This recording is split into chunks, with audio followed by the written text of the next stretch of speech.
Yesu ashimwe cyane. Bwana Yesu asifiwe. Nitwa Ada Darlene.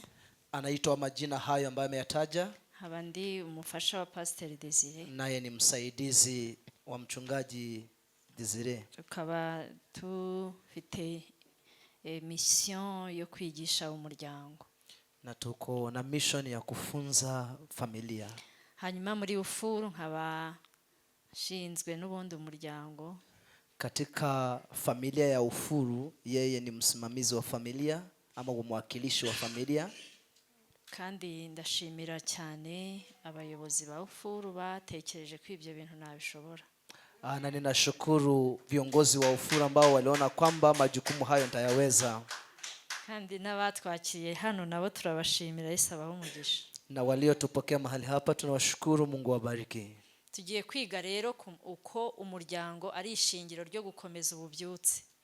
Tunataka tujifunze ni jinsi gani familia ni nguzo moja ya kuleta uvuvio.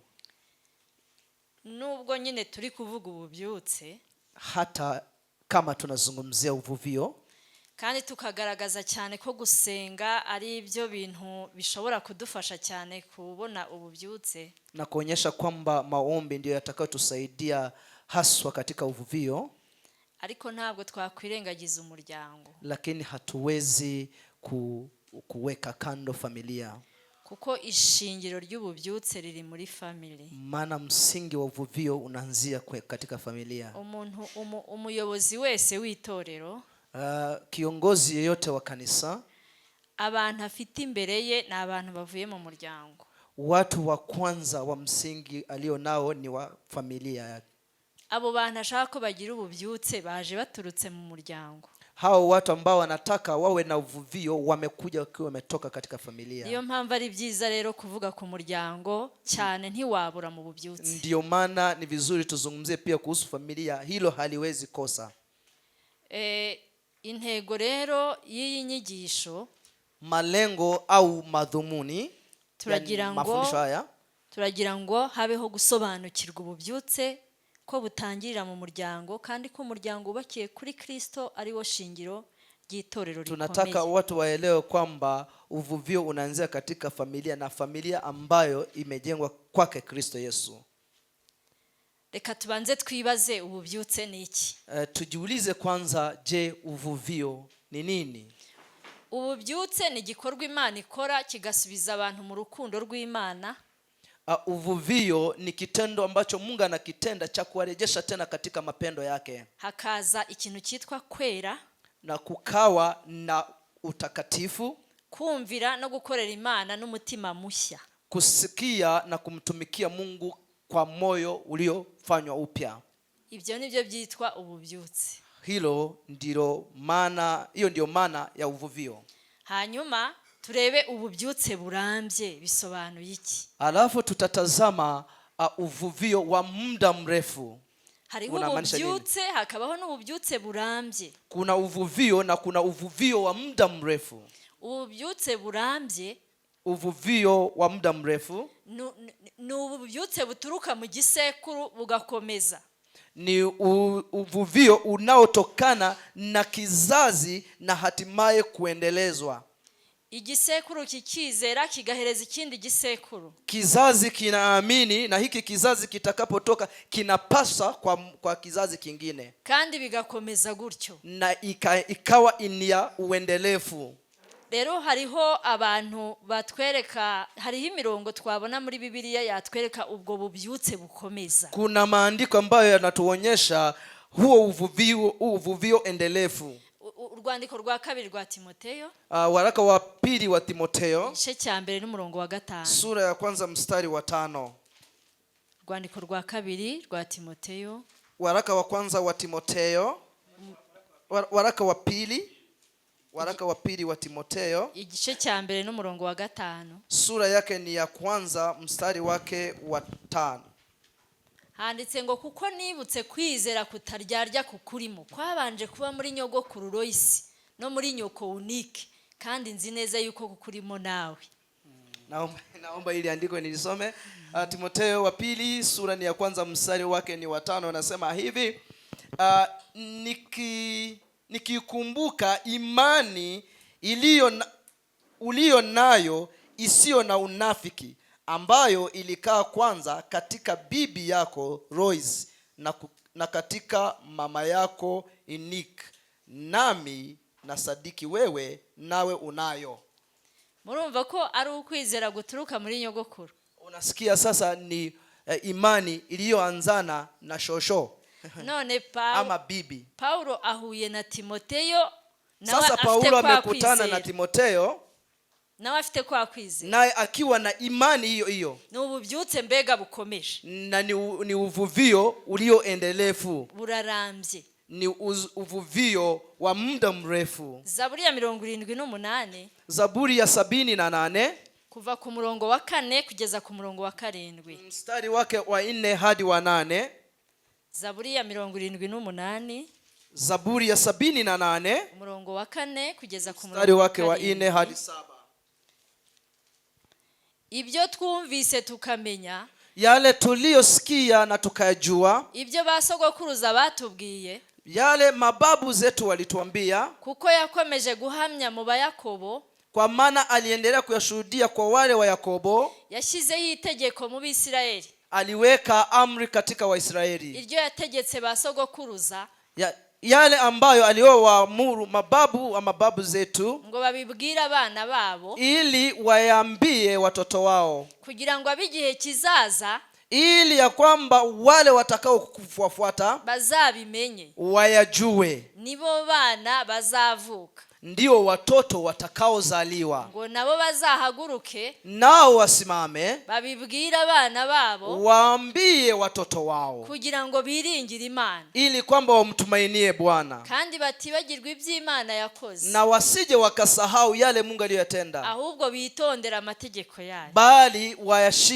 wazishike amri zake Mungu wao. Haleluya. Haleluya. Mwumvise iryo hererekanya, Mumesikia huo upasaji, nibyo byitwa ububyutse burambye. ndio inamaanisha uvuvio wa muda mrefu au uvuvio uendelevu. Bigomba rero kudufasha natwe, Inafaa kutusaidia nasi, tukumva ko ububyutse dushaka ili tusikie kwamba uvuvio tunaoutaka atari ububyutse bugarukiye hano, sio uvuvio unaoishia tu hapa, ahubwo ni ububyutse buzagera no ku buzukuru n'abuzukuruza. ni uvuvio utakaofika kwa watoto wetu, wajukuu na vitukuu. Ni ububyutse buzaba buriho twe tutakiriho, Ni uvuvio utakao kuwepo wakati sisi hatutakuwepo tena. nibwo dukwiriye kubaka muri ufuru, Ndio uvuvio tunafaa kuujenga katika ufuru, kandi buratangirira mu muryango, na unaanzia katika familia.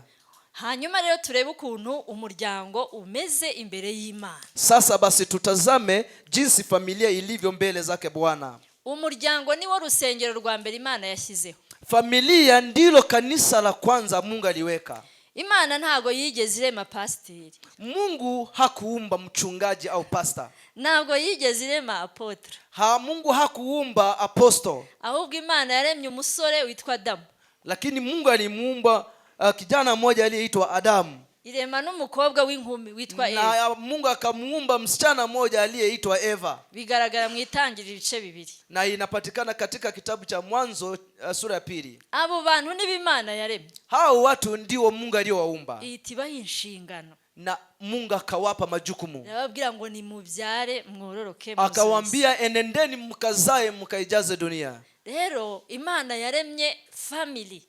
Kwa hivyo Mungu aliumba familia. Mu muryango niho Imana irebera igikorwa icyo ari cyo cyose. Mungu anatazama tendo lolote kupitia familia.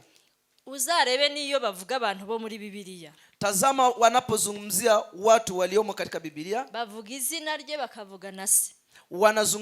Wanasema jina lake na kuzungumza jina la baba yake. Dawidi mwene Yesaya, Wanasema Daudi mwana wa Yesaya. ni ukuvuga ngo Imana ikurebera mu muryango, Kumaanisha kwamba Mungu anakuangalia katika familia. hariho abantu duherutse kuganira, Kuna watu tulikuwa tunazungumza, turi kuvuga kuri ADPR, ni itorero nsengeramo, tulikuwa tunazungumza kuhusu hili kanisa letu la ADPR, tuvuga ibibazo byaducanze mu itorero, tukizungumzia matatizo ambayo yametuchanganya. ndababwira ntiko mwaye muzi ko Yesu atari mu ADPR, Na akawaambia, je, mnajua kwamba Yesu sio wa ADPR?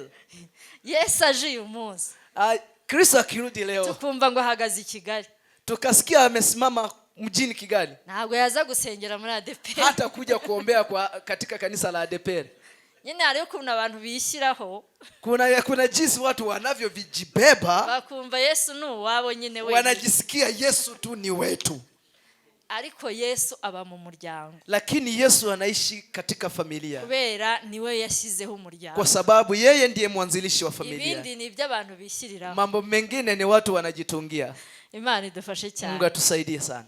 Hanyuma umuryango ni ishuri rya mbere ryabayeho Imana yashyizeho. Familia ni shule ya kwanza ambao Mungu aliweka. Mbere yuko umubyeyi ahereza umwana mwarimu, Kabla mzazi achukue mtoto ampe mwalimu wa shuleni, abanza kwigishirizwa mu muryango. Mtoto hufunzwa katika familia, kandi mu muryango niho hatangirwa uburere bw'ibanze, na katika familia ndipo kunapatikana malezi ya msingi. niho umuntu yigira gusuhuzanya, Ndipo mtu anajua kusalimu, niho umuntu amenyera kugenda, ndipo mtu anajua jinsi ya kutembea, niho umuntu amenyera uko yitwara ari ku meza, ndipo mtu anapojua ni jinsi gani atajibeba akiwa mezani chakulani. Ni kuri source y'ubumenyi bwose, Ni kumaanisha kwamba ni chanzo au chemichemi za ujuzi wowote. niho amenyera gusenga. Hapo ndipo mtoto anajulia kuomba. Iyo ababyeyi basenga, Kama iwapo wazazi ni waombaji, baratangira bati ifate neza dusenge, huwa wanamwambia basi kaa vizuri tuombe. ukabona ko umwana byumviye rwose yifashe neza, Na unaona mtoto kweli amesikilia na ametii, iyo afite ababyeyi babyitayeho, akiwa na wazazi ambao wanafuatilia. umushuje ngo Yesu ashimwe, Unapomsalimia Bwana Yesu asifiwe, wumva kwikirije ngo ahimbaze, naye atakujibu atukuzwe. ibyo bintu byose abyigira mu muryango. Hayo yote anajifunza katika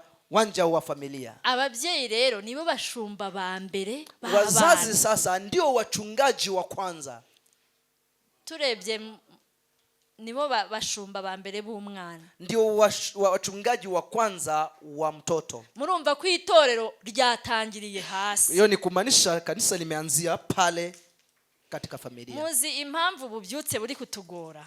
Mnajua ni kwa nini uvuvio unatusumbua sana, unatuchanga? Nuko turi kwakira abantu bakuze, Ni kwa sababu tunapokea watu ambao ni wameshakomaa, tugashaka kubigisha iby'umwami, na tunataka kuwafundisha mambo ya Bwana, ababyeyi baba pasteri ba mbere batarabibigishije, wakati ila hali wale mapastors wa kwanza ambao ni wazazi hawakuwafunza. Itangiriro 18:19, Kitabu cha Mwanzo 18:19, mstari wa 19, na magambo Imana yabwiye Aburahamu. ni maneno ambayo Mungu alizungumza na Abrahamu. Yavuze ngo kuko icyatumye mumenya, kwa sababu nalimjua, ari ukugira ngo ategeke abana be nabo mu rugo rwe bazakurikiraho, ili kwamba awaamuru watoto wake na watakaofuata gukomeza mu nzira z'Uwiteka, kuendelea katika uendelefu wa njia za Bwana, bakora ibyo gukiranuka, wakitenda haki, bakora baca imanza zitabera, wakihukumu hukumu za haki, kugira ngo Uwiteka azanire Aburahamu ibyo yamuvuzeho, ili kwamba Mungu amletee yale Mungu aliyozungumza kwake Abrahamu. Murumva ko umugisha wa Aburahamu uraturuka mu rubyaro. Mnaona kwamba baraka za Abrahamu zinatokana na kizazi kwa uzazi. Imana yategetse Abisirayeli kwigisha abana. Mungu aliwaamuru Waisraeli kuwafundisha watoto wao. Ngo ujye ugira umwete wo kuyigisha abana bawe, gayo nama uwe na bidii ya kuwafunza sheria zake Bwana. ujye uyavuga wicaye mu nzu yawe, uzungumzie sheria za Bwana ukiwa umeketi nyumbani kwako, nuko ugenda mu nzira, nuko uryamye, nuko ubyutse, uendapo njiani, ulalapo, uamkapo. Mwumvise bavuze ko tuzayigishiriza mu rusengero? Mumesikia kama wamesema wayafunziwe kanisani? Ni mu nzu, ni nyumbani, kwa nyumba. Mungu atusaidie. Ababyeyi rero nibo bashumba ba mbere b'abana. Wazazi sasa ndio wachungaji wa kwanza wa watoto. Hanyuma turebe ukuntu hari impamvu zituma ububyutse budashobora kuramba mu gihe umuryango utabigizemo uruhare. Tuone ni sababu gani ambazo zinaweza sababisha uvuvio wa kudumu usiweze ikiwa hujaanzia katika familia. Nyine umuryango niba ntacyo bikoze, ikiwa familia haijafanya lolote, ibi byicaro twicayemo hiki vikao ambavyo tumekaa, tuzasanga nyine ari ukuza tukicara hano gusa. tutajikuta ni kuja tu na tukae. Niyo mpamvu dukwiriye kumenya isoko y'ububyutse. Ndio maana tunahitaji kujua chemchemi za uvuvio. Mu gihe hatabayeho kwigisha abana, iwapo hatutawafunza watoto, iyo ni impamvu ya mbere. hiyo ni sababu moja ya kwanza. Ububyutse ntabwo bushoboka, uvuvio hautakuwepo. Mu Bacamanza 2:10 katika kitabu cha Waamuzi 10 handitse ngo hanyuma y'icyo gihe bose nabo barapfa basanga basekuruza. Baada ya hayo wote wakafa wakaenda kwa mababu zao. Abo bakurikirwa nabi ikindi gihe, hao wakafuatwa na wanyakati zingine, bakura batazi Imana, nao wakakuwa pasipo kumjua Mungu. haba no kumenya imirimo yakoreraga Abisirayeli. Kamwe hawakujua kazi Bwana alizozitendea Waisraeli. Murumva ko hari igihe igisekuru gishobora kwigisha abana bakamenya Uwiteka. Kwa hivyo kuna wakati kizazi kinaweza funza watoto wamjue Mungu, hanyuma hagakurikiraho ikindi kitigisha, kukafuata kizazi kingine ambacho sasa akiwafunzi watoto, Uwiteka akibagirana na Mungu akasahaulika katika kizazi hicho, niyongere kumenyekana na asijulikane kamwe. Reka turebe iyo abayobozi bubaka amatorero ariko bakibagirwa ingo zabo uko bigenda. Wacha tuangalie jinsi viongozi wanapojenga madhehebu na makanisa kwa kusahau familia. Inakuwaje? Iyi ni impamvu ituma ububyutse bubura. Hii ndio sababu inasababisha uvuvio usipatikane. Hano amahirwe turi kumwe n'abashumba. Bahati yetu ni kwamba tuko na wachungaji hapa. Kenshi usanga umushumba aba ku rusengero. Mara nyingi utapata kwamba mchungaji anakaa kanisani. Ibibazo bibamuzanira ku rusengero nibyo yitaho cyane kuruta ibyo mu rugo. Matatizo na masaibu wanaomletea pale kanisani ndiyo anashughulikia kuliko ya nyumbani kwake. Noneho ntamenye yuko nacyari ikibazo, na akakosa kujua hata hilo ni tatizo lenyewe. nyine ugasanga urugo twararutaye twaragiye. Sasa unapata kwamba nyumba ama familia tumeshaiacha, kandi hariya niho hari umuzi w'ububyutse, na pale ndiko kuliko na mzizi au msingi wa uvuvio. hariho abantu bagaragara muri Bibiliya, kuna watu wanaoonekana katika Biblia bitayeho umurimo w'Imana cyane, waliojali sana kazi ya Mungu ama huduma, bibagirwa ingo zabo, wakasahau nyumba zao. Eli yari afite abana, Eli alikuwa na watoto, ariko biza kugaragara ko abana ba Eli badashobotse. Ikaja kuonekana kwamba watoto wa Eli walikuwa wamekuwa wasumbufu. Mu gitabo cya mbere cya Samueli ibice 2 niho ayo makuru ari. Katika kitabu cha Samueli wa kwanza sura ya 2 ndipo napata taarifa hizo. Bagakora ibintu bibi, wakatenda uovu, kandi no gucyaha abana ugasanga nta bihari, na kule kuwakemea watoto unapata hakupo, bizana akaga mu Isirayeli, na ikaleta tabu na shida katika Israeli. Kutita ku muryango wawe uri umushumba, kutojali familia yako kama mchungaji, bishobora no kuzana ikibazo mu itorero, inaweza leta hata shida katika kanisa no mu gihugu, hata taifani. Pastor yasuye abana bajyana Iwawa.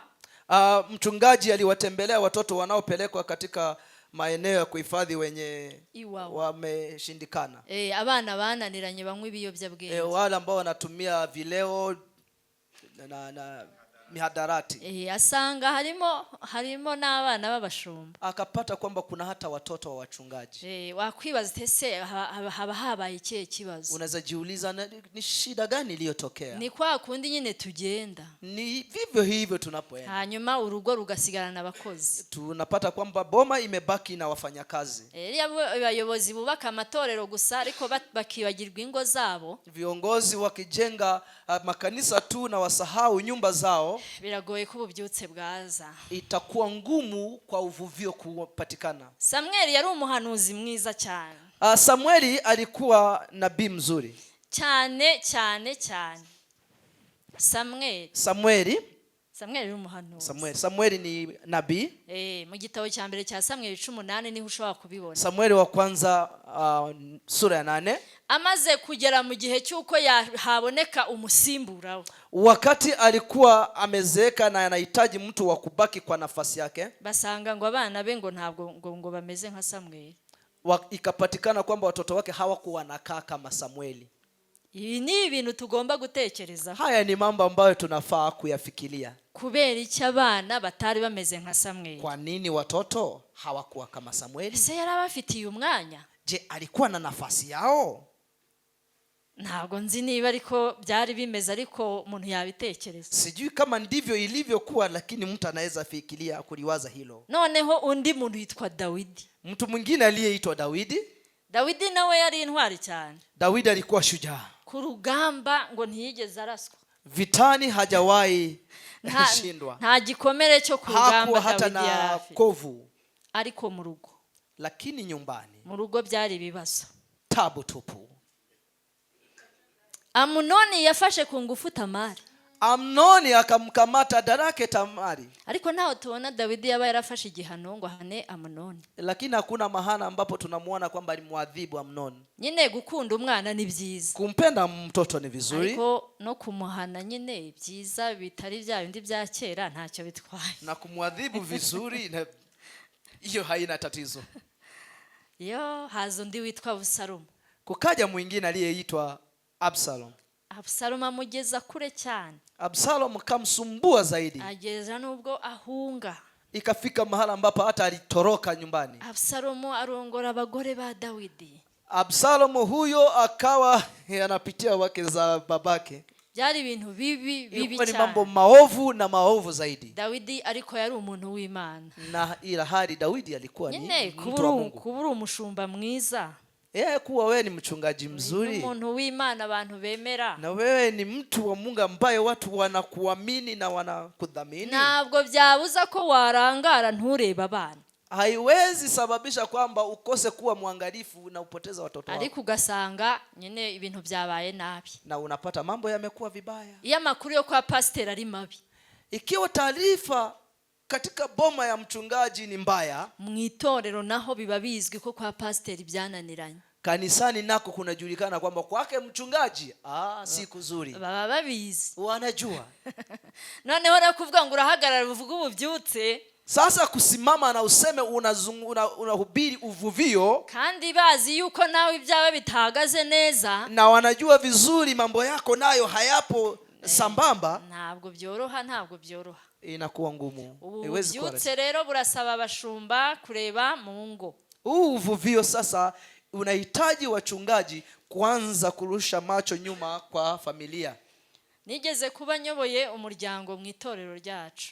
Kuna wakati nilikuwa naongoza familia katika kanisa letu. Rimwe nakira telefone. Siku moja nikapokea simu. Numva nijwi ry'umwana. Na nikasikia ni sauti ya mtoto. Arambwira ati ni wowe ushinzwe umuryango muri ADPR? Kaniuliza, wewe ndiwe unasimamia familia katika kanisa letu la ADPR? Ndavuga nti ni njyewe. Akasema ni ndimi. Ati mfite ikibazo. Akasema mimi nina tatizo. Nje papa naramubuza.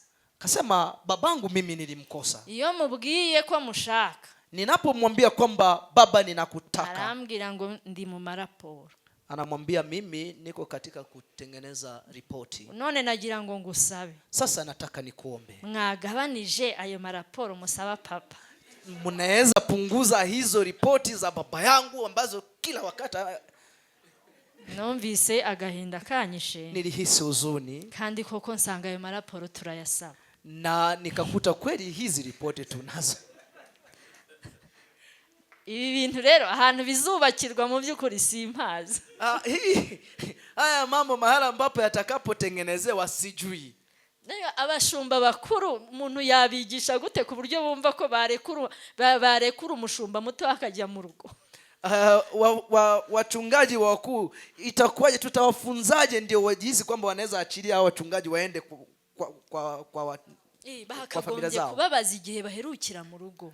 Inafaa waulize ni lini ulikuwa nyumbani kwako, bakababaza n'ijambo baherutse kuganiriza bari mu rugo, na kuwauliza neno ambalo mwisho walizungumza na familia yao. Ariko hari urundi rugero rwiza. Lakini kuna mfano mwingine mzuri hariya muri Yeremia 35:16. Pale katika kitabu cha Yeremia 35 mstari wa 16 harimo ngo bene Yonadabu mwene Rekabu. Kuna taarifa za wana wa Yonadabu na Rekabu. Rekabu bigaragara ko yari mukuru. Rekabu inaonekana alikuwa mkubwa akagira umwana witwa Yonadabu, na alikuwa na mtoto ambaye aliitwa Yonadabu. noneho uwo Yonadabu yari afite abana. Yonadabu huyo alikuwa na watoto pia, ariko hari itegeko ko bababujije kunywa inzoga, na kulikuwa na sheria kwamba waliwakanya wasinywe kileo, kandi babujije guhinga imizabibu, na waliwakanya kupanda mizabibu. Imana yarabibonye ko ibyo bintu birimo muri uwo muryango, na Mungu akaangalia kwamba jambo hilo limo katika familia, ibona ibyo bintu byarubahirijwe. Mungu akaona kwamba haya yalifuatwa, yohereza Yeremia ngo genda urebe bariya bantu, na Mungu akamtuma Yeremia, nenda kaniangalilia watu, ujyane urwagwa rushyushye hariya mu rusengero na upeleke mvinyo ni okay, ni pombe, wacha nitumie pombe. hanyuma babwira uti Uwiteka yavuze ngo ni munywe, na akawaambia Bwana amewapa mnywe. ariko ibyabaye ni ibiki? Lakini yaliyotokea ni nini? Baramuhakaniye, bamubwira ko sekuruza yababujije, lakini walikana wakamwambia kwamba babu yetu alitukanya. aba bana murumva batari beza? Je, hao watoto hawakuwa wazuri? Murebe nkatwe twicaye hano, hebu tazama kama jinsi tumeketi hapa, akagira umushumba cyangwa umuhanuzi uza twemera nka Yeremia, kukaja nabii ambaye tunaweza muamini kama jinsi Yeremia alikuwa anaaminika, akavuga ati hana mfite vino, na akasema kwamba hapa niko na mvinyo, nijoro Uwiteka yantegetse ngo nzane hano mwese munywe, na ikawa Mungu amemwambia alete mvinyo hapa na situnywe. byagenda gute? Je, itakuwaje? Hariho abavuga ati nyaboneka muze twumvire Uwiteka. Kuna wale ambao watasema jamani njoni tumsikilize Mungu. Hariho n'abandi bavuga ati reka. Kuna wale pia watasema katu hatunywi. Nyine abo bavuga ngo nta kibazo twumvire Uwiteka ntabwo bari muri iri teraniro. Inaelewa kwamba wale ambao watasema wacha tumsikilize Mungu hawamo hapa, ariko mu rusengero baboneka, lakini kanisani wanaweza patikana. ariko aba bana bo babaye intwari, lakini hao watoto wao walisimama katika ushujaa, ariko bigaragaza imbaraga z'uyu mubyeyi, na hii inaonyesha nguvu za huyu mzazi. Indi mpamvu ituma ububyutse bushobora kunanirana, sababu nyingine ambayo inaweza sababisha kusiwepo uvuvio, nuko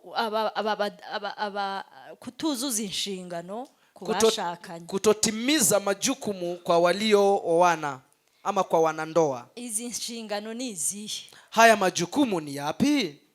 Hari inshingano zigomba kubahirizwa mu rugo. Kuna majukumu ambayo yanafaa kutimizwa kwa nyumba. Abagabo bafite inshingano zabo, wanaume wana majukumu yao, n'abagore nabo bafite inshingano zabo, wanawake nao wana majukumu yao. Iyo umwe atuzuza inshingano, mmoja wao asipoyatimiza yale majukumu, ntibikunda ko basenga, haitawezekana kwamba waombe. Ntabwo umwe yavuga haleluya undi yikirize ngo amen. Mmoja hata sema haleluya mwingine aitike amina, kubera ko harimo ikibazo, kwa sababu kuna tatizo. Rero aho ububyutse ntabwo bushoboka. Kwa hivyo uvuvio iwezekane. Hari igihe umushumba yibaza atariko kuki ububyutse hano budashoboka. Kuna wakati mwingine mchungaji anajiuliza mbona uvuvio hapa iwezekani? Ikibazo dore kiri hariya. Tatizo lipo pale. Abantu uri kubwira ngo batere haleluya, watu ambao unaambia waseme haleluya, bavuye mu rugo batumvikanye, walitoka nyumbani ikiwa wamekosana, bashwanye, wamekosana, barwanye se, wamepigana, ntibasengeye hamwe, hawakuomba pamoja. Noneho rero abakristo tuyoboye, sasa basi wakristo ambao tunawaongoza, kuko barangije kumenya umurongo tugenderamo, kwa sababu wameshajua laini au mstari tunaoendea. Iyo uvuze ngo haleluya, ukisema haleluya, arikiriza ngo amen, wote wanasema amen, kuko bazi yuko ari uko basubiza, kwa sababu wanajua ni vivyo hivyo inavyojibiwa. Ariko ugategereza igikurikiraho, lakini unasubiri kitakachofuata, ntacyo, hakuna, kandi byapfiriye hariya, na mambo yote yameharibikia pale nyuma. Inshingano z'umugabo rero nizo tugiye kureba. Majukumu ya mwanaume sasa ndio tunaenda kuyatazama. Iya mbere ni ukuba umurinzi w'urugo. Jambo la kwanza ni kuwa mlinzi wa boma lake. Adamu yananiwe kurinda, pastor abitwigishije. Adamu alishindwa kulinda boma yake, mchungaji alitufunza hilo. Umwijima urinjira, na giza likaingia. Umurinzi w'urugo ntagasinzira. Mulinzi wa nyumba halali agomba kuba maso, lazima awe macho. Ariko mu ngo nyinshi Lakini katika boma nyingi abagabo baryama badasenze. Wanaume wengi wanalala pasipo kuomba. None ukibaza umurinzi usinzira gutya. Sasa unajiuliza, je, mlinzi ambaye analala hivi azahishurirwa ryari? Atafunuliwa lini? Bizagenda gute? Kutaenda vipi? Abana ntaza makuru, hajui watoto wa hali gani. Akazi ngo ni kenshi. Anasema kazi ni nyingi. Ariko umugore nawe akaruha cyane. Na mke naye anachoka zaidi. Kuko ajya kuba umurinzi nawe kwa sababu inabidi aende awe mlinzi sasa. Harizo nshingano na si majukumu yake. Inshingano ya kabiri y'umugabo ni ugukunda. Majukumu ya pili ya mwanaume ni kupenda. Gukunda umugore, kumpenda mkeo, gukunda abana, kupenda watoto wake. Ibyo bintu byose ni inshingano z'umugabo. Hayo yote ni majukumu ya mwanaume. Kurerera abana mu nzira y'Uwiteka, kuwalea watoto katika njia zake Bwana. Nukuri kurera abana utababwira Yesu uri umuntu w'umugabo. Kuwalea watoto pasina kuambia Kristo kama mwanaume, uba uri guca ku ruhande y'icyo usabwa gukora. Umeshindwa majukumu yako yenye unafaa kufanya. Pasiteri ajya tubwira, umutware wanjye atubwira, umudiyakoni yabwiye ngo nasenge.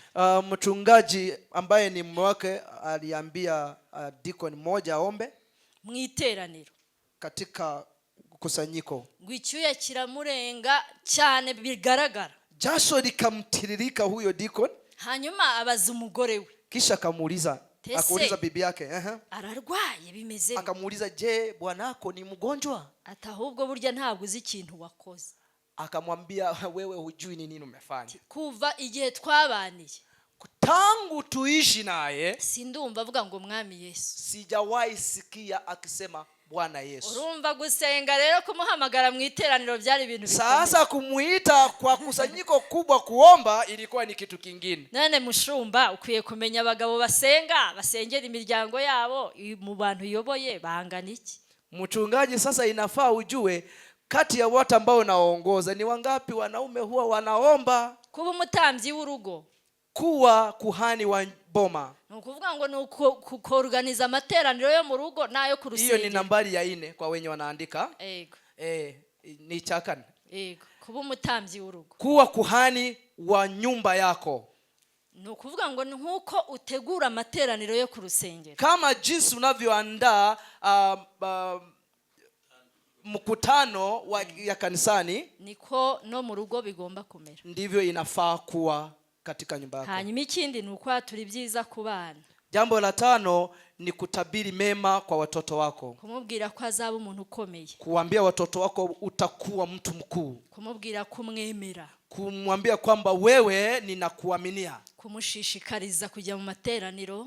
Kumshauri na kumshawishi kwenda katika makutano ya maombi. Mwereka ko ibyo akora ari byiza cyane. Na kumuonyesha kwamba anayoyafanya ni mazuri. Hanyuma icya 6 ni ugutanga ibikenewe mu rugo no gucunga neza umutungo. Jambo la 6 ni kupeana mahitaji ya nyumbani na kutunza mulio nayo katika boma. Gutanga ibikenewe bituruka hehe? Kutoa yanayohitajika inatoka wapi? Imana yabanje kurema umusore. Mungu alimuumba kwanza kijana. Ntabwo nyavuga ngo yatangiye umugabo, yatangiye umusore. Mara nyingi sisemi alianza ati Mungu aliumba mwanaume. Anasema kwamba aliumba kijana. Hanyuma muhaye Eva nibwo yabaye umugabo. Na alipompa Eva ndipo akageuka kuwa mwanaume. Ariko yari yarangije kubaka Eden. Lakini alikuwa amemaliza kuijenga Eden. Nukuvuga ngo Eva yaje asanga ibintu bihari. Kumaanisha kwamba Hawa alikuja akipata kila kitu kipo. Eva rero ntimukamutangarire ukuntu ahora ashaka ko ibintu biba bihari. Sasa Hawa msiwe mnamshangaa kwamba anataka kila kitu kiwepo. Yasanze bihari. Alikuta vikiwa. Rero usabwa ko ibintu biba bihari. Sasa unaomba kwamba vitu viwe. Waba ufite ubwo bushobozi. Wapo na huo uwezo. Waba utabufite. Wapo hauna. Bigomba kuhaba. Lazima viwepo.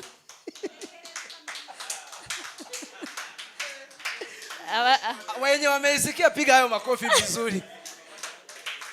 Abadamu ndabona ari bo bafashijwe cyane. Naona kina mama wamebarikiwa zaidi. Ariko nta yindi mpamvu. Lakini hakuna sababu nyingine. Haya tuwe na mkutano moja. Umugabo niwe mutwe. Ni kwa sababu mume ndiye kichwa. ariko hejuru ye hariho undi mutwe, na juu yake zaidi yake kuna kichwa kingine. niyo mpamvu rero umugabo agomba gutumbira hariya hejuru. Ndio maana mwanaume anafaa kutazama juu. Wa wundi watanze Edeni do ari hano ku mutwe w'umugabo. Yule ambaye alipeana Edeni ndiye aliye juu ya kichwa cha mwanaume. Niyo mpamvu rero asabwa kureba hejuru. Ndio maana mwanaume anafaa kutazama juu kugira ngo ahabwe ivyo bintu Eva akeneye, ili apewe yale Hawa anahitaji. kandi kureba hejuru nta kindi bisaba, Na kutazama juu haina mambo mengi, nukwegera Imana cyane, ni kumkaribia Mungu, Imana ikabitanga, na Mungu anapeana. niyo mpamvu madamu nakubwira ibintu bitanu bidahari, ndio maana mke wako akikwambia mambo matano ambayo hayapo, ntukajye umubaza ngo none se uragira ngo bive, usiwe unamuuliza kwani unataka yatoke wapi. icyo ntabwo yacyumva, Hilo hata alisikia. we mubwire yuko mukanya biri buboneke, uri buhamagare shefu mukuru, We mwambie baadaye kidogo yatapatikana, unaenda kuita bwana mkuu. aha, noneho rero mu gihe bitaraboneka aturiye kidogo, Sasa wakati hajapatikana atulie, ibyo rero bikazana ububyutse mu rugo, na hayo yanaleta uvuvio. Imana ishimwe Bwana cyane. Yesu asifiwe. Inshingano ya 7 ni ugufatanya imirimo. Majukumu ya 7 ni kushiriki katika kazi. Imana ibabwira kurinda ibyo yabahaye, Mungu alipowaambia kulinda yale ambayo alikuwa amewapa, yabibabwiriye hamwe, aliwaambia wakiwa wote wawili, bari kumwe, walikuwa pamoja. ntabwo yabwiye Adamu wenyine. Hakumwambia Adamu peke yake. Gufatanya imirimo bizana ububyutse. Kushiriki katika kazi inaleta uvuvio. Niba mugiye mu materaniro, Kama mnaenda katika ushirika, haba hari byinshi bisabwa, kuna mambo mengi ambayo yanahitajika gusiga bitunganye, ili muache akiwa tayari. ni byiza ko mufatikanya bikagenda neza, Ni vyema kwamba msaidiane ili mambo yote yaende vizuri. umwe ari gukora ibi n'uyu nawe akora ibi, Mmoja akifanya hili mwingine afanye hili, kugira ngo nutera haleluya yikirize ngo amen, ndiposa utakaposema haleluya naye aitike amina. numubwira ngo senga yemera senge, Utakapomwambia omba akubali aombe, kubera yuko mwafatikanyije, kwa sababu mmesaidiana. inshingano z'abagore, Majukumu ya kina mama: kubaha no gukunda umugabo, kuheshimu na kumpenda mume wake. gukunda harimo ibintu byinshi, Kupenda ama upendo una mambo mengi. gusa abagore ntabwo nta nubwo Yesu yigeze bibategeka gukunda. Hata hivyo Yesu hakuwaamuru kina mama kupenda, kubera bo iyo bitanze baza wese, kwa sababu mke akijitoa anakuja mzima mzima. iyo yagukunze by'ukuri aba yagukunze, Akikupenda anakupenda ya ukweli. ariko Bibiliya ikomeza kumukangurira gukunda, Lakini Biblia inamwamuru bado kupenda. ahubwo kubaha nicyo kintu kigoye. Kuheshimu ndilo jambo lililo Ntabwo zito. byoroshye ku mugore kugira ngo yubahe umugabo, si rahisi mwanamke kumtii bwana kandi wake, umugabo nawe ashaka icyubahiro kuko Imana yarakimuhaye, na bwana naye anataka ile heshima kwa sababu Mungu alimpa heshima hiyo. Imana yabaremanye icyubahiro, Mungu aliwaumba na heshima, niyo mpamvu atemera agasuzuguro. ndio maana hapendi dharau. Rero ushobora gukora akantu gatoya mugiye mu materaniro, Unaweza fanya kitu kidogo mkiwa mnaenda kwa mkutano kirimo agasuzuguro, ambacho kina madharau, n'ijambo yateguye rigahita ribura. na neno ambalo ameliandaa linapotea. Rero abagore mujye mwihangana, mugerageze kariya kantu mujye mugacunga cyane. Wanawake jitahidini muwe mnaangalia hilo jambo la utiivu kwa wanaume wenu. Ikindi icya kabiri ni ugufasha. Jambo la pili ni kusaidia. Imana yaturemye yaremye umufasha umukwiriye. Mungu alimuumba msaidizi amfaaye. Ariko kenshi umwe acaha undi agaca hariya. Lakini mara nyingi unapata kwamba mmoja anapita huku mwingine anapita huku. Aho rero ububyutse ntabwo bushoboka. Hapo sasa uvuvio hautapatikana. Bisaba ngo mujyane. Inafaa mwenende pamoja. Pastor yagize ibikorwa byinshi. Mchungaji amefanya mambo mengi. Hanyuma nkajya mureba nkabona akeneye umuntu wo kumufasha. Kisha nikawa namtazama naona anahitaji mtu wa kumsaidia. Nkajya mvuga ntaiko pastor akeneye umufasha. Na akawa anasema lakini mchungaji anahitaji msaidizi. Noneho Mwuka kambaza ati none se undi mufasha utari wowe ninde? Na Roho wa Mungu akawa anamuuliza msaidizi mwingine ambaye si wewe ni nani? Havuga ngiye se komba nagiye ku kazi. Na sasa akawa anasema mimi nakuwa nimeenda kazi, ariko mwuka wera akicecekera nyine kugira ngo nanjye mbitekereze, na Roho Mtakatifu kawa ananyamaza ndio naye awaze jambo hilo. Sanga ntawe ndi mufasha uzaboneka usibye nje. Akajikuta kwamba yeye ndiye msaidizi wa kipekee kwake. Sezera kazi nari mfite njya kumufasha da. Akaacha kazi ambazo alikuwa anazifanya akaenda kumsaidia mmewe, kugira ngo ububyutse buze, ili kwamba uvuvio uwepo. Rero gufasha ni inshingano zacu. Kwa hivyo kwa wake kusaidia ni majukumu kandi yao. udafite urugo nta hantu wemerwa, Na usipokuwa na boma hakuna mahali ambapo unakubalika. Ufitanye ikibazo na madamu ntabwo wemerwa. Ukiwa na tatizo na mkeo hakuna mahali unakubalika. Ufitanye ikibazo n'umugabo ntabwo wemerwa. Ukiwa una matatizo na mumeo hakuna mahali utakubalika. Ikibanza ni urugo. Kinachoanza, kilicho cha msingi ni hii nyumba ama hii boma. Inshingano ya gatatu ni kwita ku rugo. Jukumu la tatu ni kukimu nyumba yako. Isuku, indyo yuzuye, ubuzima, ibyo bintu byose biri ku mudamu. Usafi, vyakula ambavyo vinafaa, hayo yote yanakuja akiwa majukumu ya mama. Uriya mudamu murabona ahantu yicaye? Yule mama mnaona mahali ambapo amekaa kwa ile picha? Asa neza, anafanana vizuri. Murabona inyuma y'ukuntu hateguye? Mnaona nyuma yake vile kulivyoandaliwa? Afite umwanya wo gusoma ijambo ry'Imana. Ana muda wa kusoma neno la Mungu. Hariho mwihangane mbabwira akantu kameze nk'agasekeje. Muvumilie, naenda kuambia ka kitu ambacho kanakaa kama katachekesha. Iyo hariho imyenda twita ngo ni imyenda iyo mu rugo. Kuna nguo ambazo huwa tunasema ni nguo za nyumbani. Abadamu, kina mama, ntimureba Mungu uko twambaye neza? Unaona saa hii mumevaa vizuri. Tugeze mu rugo hari indi myenda twita imyenda yo mu rugo. Mkifika nyumbani kuna nguo sasa mnavaa, mnaziita za nyumbani. Tubyita gutyo. Mnaziita hivyo. Ariko kenshi usanga ari imyenda itari, ntabwo iba ari myiza. Na mara nyingi utapata si nguo hata nzuri. Aba mama pastor bo baragerageza rata. Wake wa wachungaji wanajaribu. Ariko babandi tuyoboye, wala ambao tunawaongoza, muzabasure muzasanga bambaye imyenda yo mu rugo. Watembeleeni mutapata umevaa mavazi ya nyumbani. Ukibaza niba umugabo we atari umuntu ukwiye kumubona yambaye neza.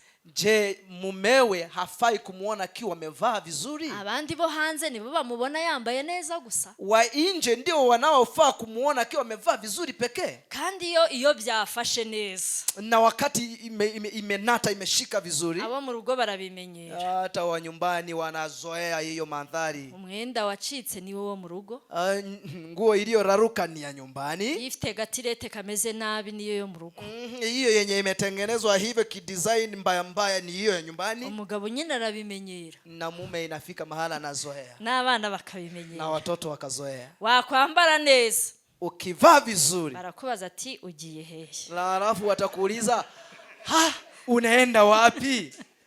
Ariko ntago ari byo. Lakini si haki. Mu nshingano z'umudamu, kwa majukumu ya mama, harimo ko abantu bo mu rugo bose baba basa neza. Inafaa watu wote wa nyumbani wawe wanafanana vizuri, kandi nawe asa neza, naye afanane vizuri. Abantu ntabwo bakwiye kuba barya ibiryo bidakwiye, bitujuje intungamubiri. Watu hawafai kuwa wanakula chakula ambacho hakijatimiza diet zote. Umugabo yarambwiye ati ngiye mbariza.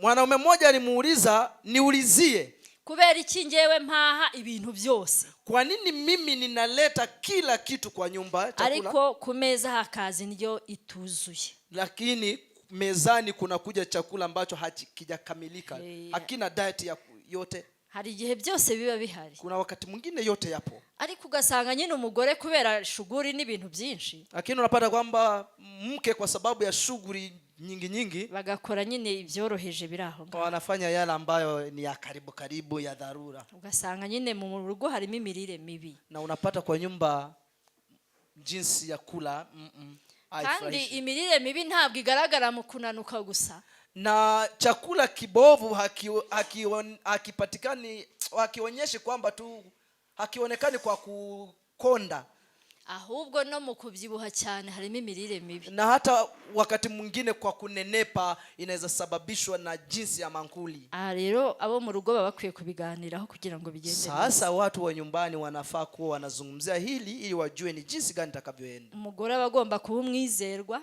Mke lazima awe mwaminifu, kugira imyitwarire myiza n'umutima w'ubugwaneza, kuwa na mienendo mizuri na roho safi, gushyigikira umuhamagaro n'intego z'umugabo,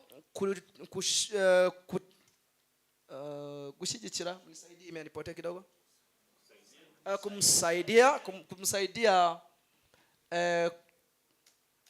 kumsaidia katika huduma yake, kubabarira no kubungabunga amahoro, kusamehe na kuweka amani, gukorera Imana no gusengera urugo, kumtumikia Mungu na hata kuombea boma yao. Ibyo tuzagenda tubidevelopa turi kumwe n'abamama biroroshye. Hayo yote tutayaendeleza tukiwa pamoja na kina mama.